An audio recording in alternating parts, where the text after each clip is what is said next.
Bottle आणि या bottle मधलं पाणी असं उलट केलं तरी ते बॉटलचं पाणी सांडणार नाही. चला तर प्रयोग करू सुरुवात. आता जर बाटली पालती केली तर पाणी पडेल.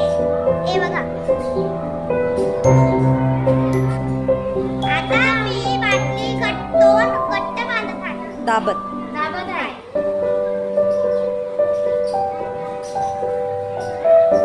हात काढ. पडले का पाणी? नाही. बघा थांबा दाखवते. नाही.